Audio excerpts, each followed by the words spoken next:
Hola, pues tomé la iniciativa hoy de presentarle mi teoría de manera pública, como yo nunca lo había hecho antes. Hace 10 o 12 años terminé mi teoría sobre la evolución del comportamiento. Conocemos la evolución de Darwin, que es una evolución física, mientras que la mía es sobre la evolución del temperamento, del carácter, del comportamiento en sí del ser humano. Yo había presentado dicha teoría en el Museo del Hombre de París hace 12 años, después de haber escuchado durante una semana varios puntos de vista de personas que viven en el mundo entero y pues no coincidí para nada. Mis afirmaciones son tan opuestas a las que se vienen haciendo o diciendo o afirmando que pues yo no fui bienvenido, sino que me pidieron salir de la sala. Yo me quedé muy corto, frustrado. ¿Cómo era posible que un razonamiento tan intelectual, tan cartesiano, tan racional pudiese crear un rechazo? Pues a la salida del museo me esperaban 4 o 5 antropólogos, y lo cual me dijeron, no, nosotros pensamos que usted tiene razón a pesar de no conocer su teoría, pero jamás vamos a aceptar sus afirmaciones porque no nos conviene a nosotros. Nosotros creemos en nuestra civilización y usted la demistifica.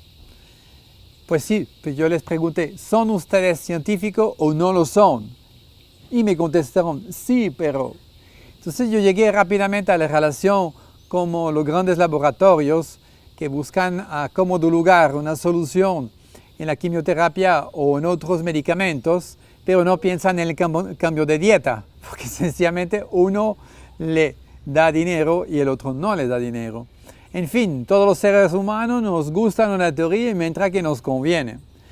Entonces, de antemano, yo invito a los que están interesados en conocer mi punto de vista sobre la evolución. Esa teoría está dominada por un racionalismo existencial. Racionalismo existencial, que es totalmente científica. Explica cómo el ser humano puede y debe vivir en armonía con su entorno, tal cual como si usted estuviera mirando una pecera, unos pececitos y quisiera entender cómo funciona. Ahí no intervienen dogmas religiosos, ni filosóficos, y menos culturales. O sea, es un estudio totalmente racionalizado al máximo. Me ha costado unos 40 años para llegar a esas conclusiones y hoy presento mis charlas ya que me cortaron la gana de hacerlo en lugares adecuados. Pues yo aspiro con ese video llegar a la gente interesada científicamente hablando. No requiere conocimiento especial, no requiere un estudio de antropología o de psicología, requiere solamente tener la mente muy equilibrada. Eso es el primer punto. ¿Cómo presento mi teoría? Primero, el hombre y la mujer son dos energías diferentes. Una estática, la otra dinámica. Una familiar, una social. Una egoísta, una altruista. Son dos energías que se acoplan perfectamente si no vienen manipuladas. Entonces, veremos a partir de la explicación de las dos energías que nos dominan, cuáles son los ductos que llevan esa energía al cerebro, los 5 sentidos.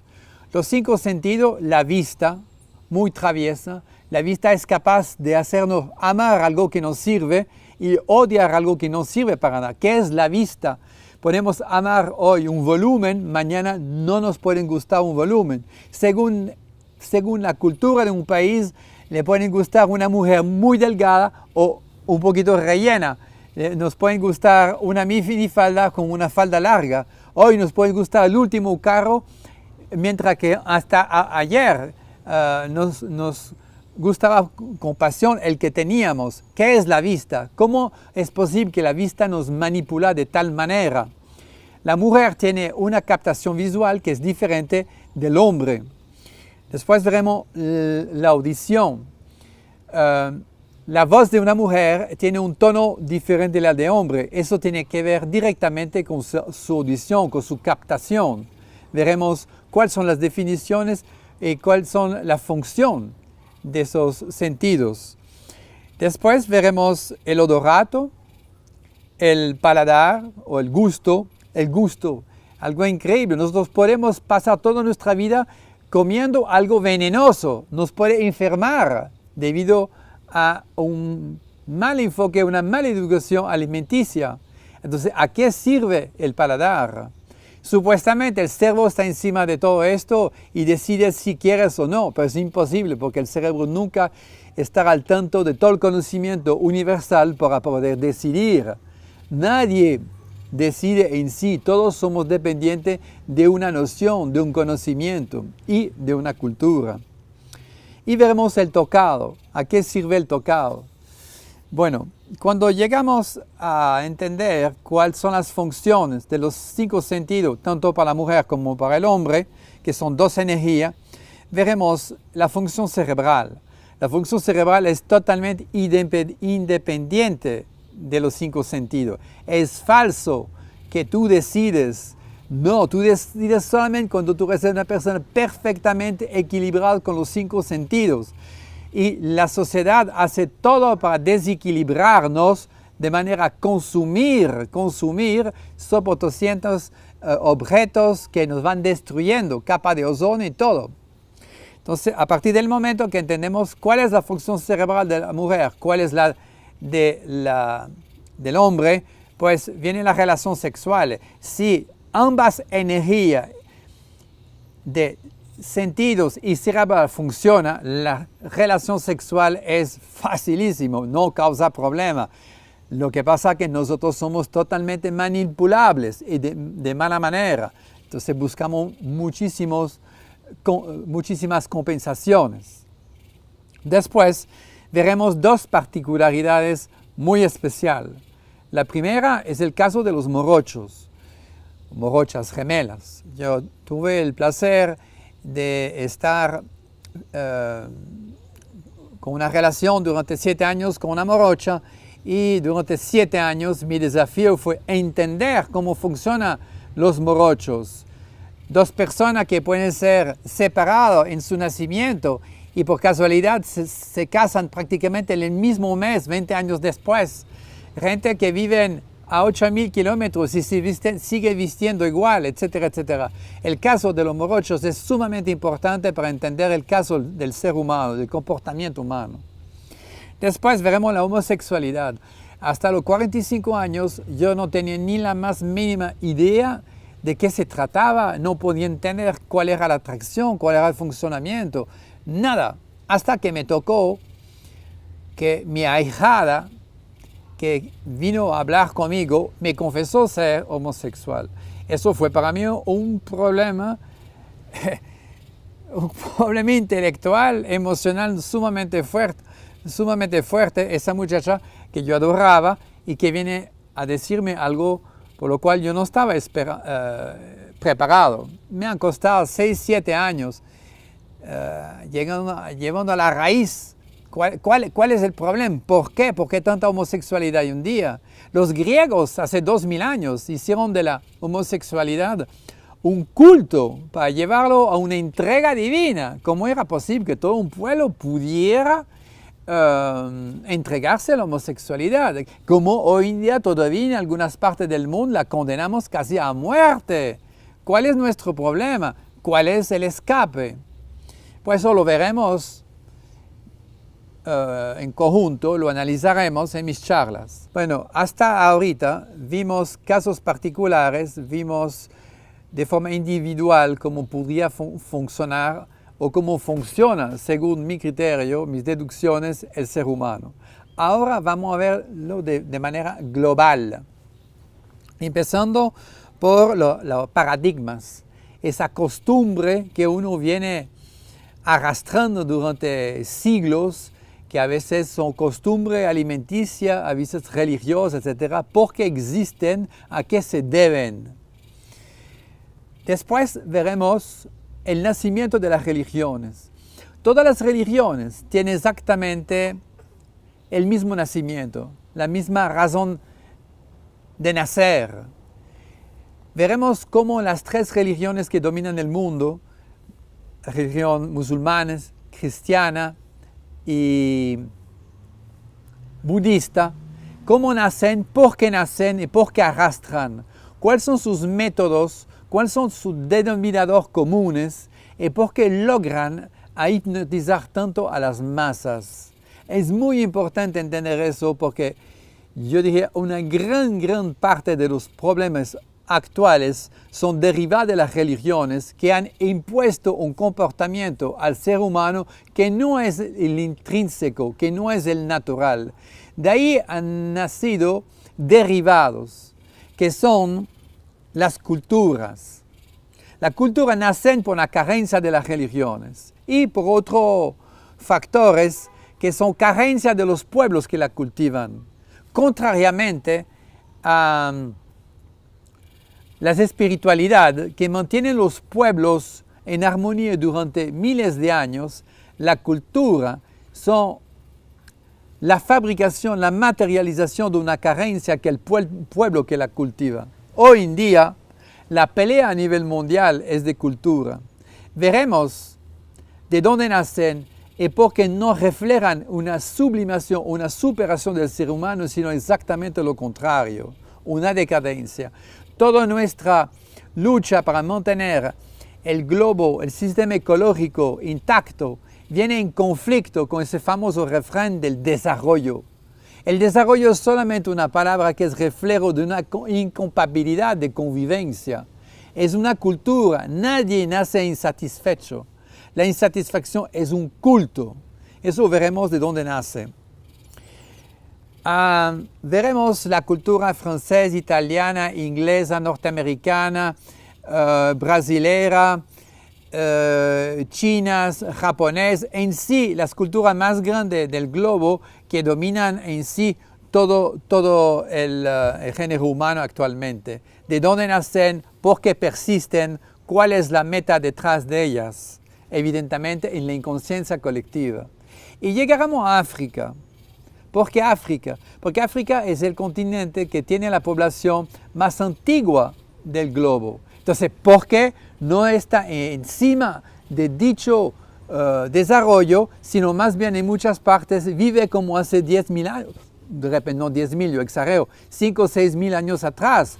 ¿Por qué no están en la punta del desarrollo? Entender África es sumamente importante porque ahí está la base de la civilización, la base de la convivencia humana. Y brincaremos, como último capítulo, a los pueblos llamados primitivos. Yo tuve la suerte de tener un asistente que venía directamente del Amazonas. Él trabajó conmigo un año. Durante un año me sorprendí muchísimo de la inteligencia increíble que tenía ese muchacho. Cuando yo tenía seguramente 30 años más de educación escolar, pero él tenía una memoria tanto matemática como visual muchísimo superior a la mía. Entonces yo me decía, ¿cómo es posible tanta educación por nada? Porque al lado de ese muchacho no compito. Entonces fue la primera experiencia con una persona que nace de una civilización que nosotros llamamos primitiva. Yo fui varias veces a su casa, que era 4 paredes de madera y un techo de zinc, que vive en lo mínimo de comodidad posible con su esposa, feliz, cantando, siempre dispuesto a trabajar. Increíble experiencia. Yo pensé que eso era un caso excepcional. Luego conocí a un guía turística en plena Amazonas que hablaba 5 idiomas, un muchacho indio, Yanomami, que nunca había salido de su selva y que hablaba 5 idiomas. Eso para mí era absolutamente desconcertante. Yo hablo 5 idiomas, pero yo vivo en 4 países. Pero él, en plena Amazonas, habla 5 idiomas. Y los habla, porque yo hablé con él. No en los 2 o 3 lenguajes étnicos, porque no los domino, pero en inglés y en español, en italiano. Él había aprendido italiano con el chef con el cura del campamento, algo increíble. La segunda experiencia fue también algo extraordinario, ¿no? Conocí a un suizo, un muchacho que nació en Suiza, pero fue traído a Venezuela por su papá médico y su mamá abogado, creo yo. Ellos decidieron de montar un campamento a la orilla del Amazonas. Y ese muchacho llegó allá a la edad de los 7 años. Sus padres iban y venían a la ciudad, mientras que él lo contrario, él iba y venía al Amazonas. Hasta que un día una población indígena lo adaptó y él se quiso quedar. Entonces él creció con una mamá totalmente, de ciudad y una familia del Amazonas. Y él aprendió el idioma de ellos. Es increíble porque él tenía el físico de un Tarzán en el medio del Amazonas y él tiene el comportamiento totalmente de los indios. Entonces yo lo conocí ya cuando tenía 30 y pico de años y con él intercambié varias horas de preguntas, ideas, etcétera, etcétera.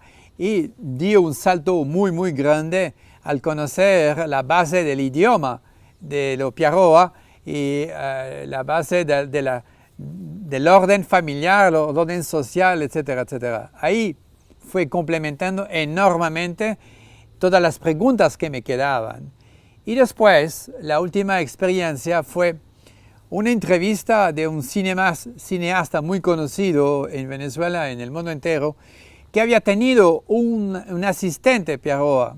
Y él dijo: mi asistente tan increíble que ni Spielberg podía soñar con un asistente así.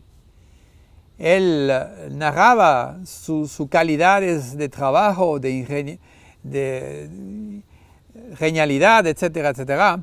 Entonces me hizo entender, bajo 4 experiencias, que esa gente tiene una inteligencia fuera de lo común. Ahora bien, yo les hablé desde un principio de racionalismo existencial. Racionalismo existencial, eso es la inteligencia de sobrevivencia, la cual es dentro del pueblo amazónico totalmente intacta, porque no sufren de las alteraciones culturales como nosotros tenemos, y son las que nos alienan totalmente y que nos alejan totalmente de la inteligencia intrínseca del ser humano. La bomba atómica no es un resultado de superación, no es evolución, es absolutamente destructivo, porque seguimos empeñados que el hombre es agresivo, que el hombre es destructor, etc. Es totalmente falso. Hay pueblos que han podido vivir en armonía durante 10.000 años, intactos, y son pueblos, como lo estoy insinuando ahorita en este momento, tienen una inteligencia superior a la nuestra, comprobada. Pues bien, a partir de ese momento mi teoría estará presentada y ustedes me puedan preguntar todo lo que ustedes quieren de cualquier índole. Pero yo les agradezco de no salirse del racionalismo existencial, olvidarse totalmente de las imposiciones religiosas en sus preguntas, de la filosofía y menos de la cultura. Ver el hombre tal cual como somos, sin adornos. Pues eso es todo para hoy. Estoy abierto a todas sus preguntas y si quieren charlas donde estén, pues con mucho gusto. Por lo momento no cuesta nada. Gracias. Mire, una de las preguntas que ustedes se van a hacer es que si mi teoría tiene una adaptación, es sumamente fácil. Yo digo, agarren 1000 niños, llévanlos a un lugar donde la sobrevivencia es fácil, enséñales solamente a comer, a lavarse, lo más mínimo que exista para su sobrevivencia. Estos niños crecerán con una lógica existencial total, no conocerán las peleas, no conocerán los disgustos y vivirán en plena armonía. La diferencia entre ellos y nosotros es que no van a recibir imposiciones totalmente inadecuadas, sobresalientes, de una consumación que no corresponde a la sobrevivencia. Por lo tanto, mi respuesta es una adaptación lógica, científica al entorno es sumamente fácil, pero falta entender cómo hemos llegado hasta ahorita, hasta aquí. Esto es. La última etapa de todo mi planteamiento es ligada a la genética. No es para preocuparse, no, para nada. Solamente que el papel genético ha tenido una importancia enorme en la desviación de los instintos básicos del hombre, lo cual lo ha llevado a lo que estamos hoy en día. Todo eso se lo explico en detalles, no es para preocuparse, es muy adaptable, pero requiere ese conocimiento. A mi juicio, es mi teoría, me hago responsable.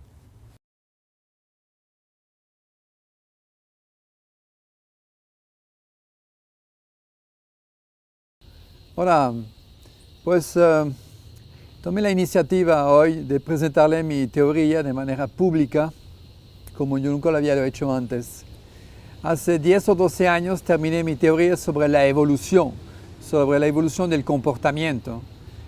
Conocemos la evolución de Darwin, que es una evolución física, mientras que la mía es sobre la evolución del temperamento, del carácter, del comportamiento en sí del ser humano. Yo había presentado dicha teoría en el Museo del Hombre de París hace 12 años. Después de haber escuchado durante una semana varios puntos de vista de personas que viven en el mundo entero y pues no coincidí para nada. Mis afirmaciones son tan opuestas a las que se vienen haciendo o diciendo o afirmando que pues yo no fui bienvenido, sino que me pidieron salir de la sala. Yo me quedé muy corto, frustrado. ¿Cómo era posible que un razonamiento tan intelectual, tan cartesiano, tan racional pudiese crear un rechazo? Pues a la salida si usted estuviera mirando una pecera, unos pececitos y quisiera entender cómo funciona, ahí no intervienen dogmas religiosos, ni filosóficos y menos culturales. O sea, es un estudio totalmente racionalizado al máximo. Me ha costado unos 40 años para llegar a esas conclusiones y hoy presento mis charlas, ya que me cortaron la gana de hacerlo en lugares adecuados, pues yo aspiro con ese video llegar a la gente interesada científicamente hablando. No requiere conocimiento especial. No requiere un estudio en la quimioterapia o en otros medicamentos, pero no piensan en el cambio de dieta, porque sencillamente uno le da dinero y el otro no le da dinero. En fin, todos los seres humanos nos gustan una teoría mientras que nos conviene. Entonces, de antemano, yo invito a los que están interesados en conocer mi punto de vista sobre la evolución. Esa teoría está dominado por un racionalismo existencial. Racionalismo existencial, que es totalmente científica. Explica cómo el ser humano puede y debe vivir en armonía con su entorno, tal cual como usted del museo me esperaban 4 o 5 antropólogos, y lo cual me dijeron, no, nosotros pensamos que usted tiene razón a pesar de no conocer su teoría, pero jamás vamos a aceptar sus afirmaciones porque no nos conviene a nosotros. Nosotros creemos en nuestra civilización y usted la demistifica. Pues sí, pues yo les pregunté, ¿son ustedes científicos o no lo son? Y me contestaron, sí, pero... Entonces yo llegué rápidamente a la relación como los grandes laboratorios que buscan a cómodo lugar una solución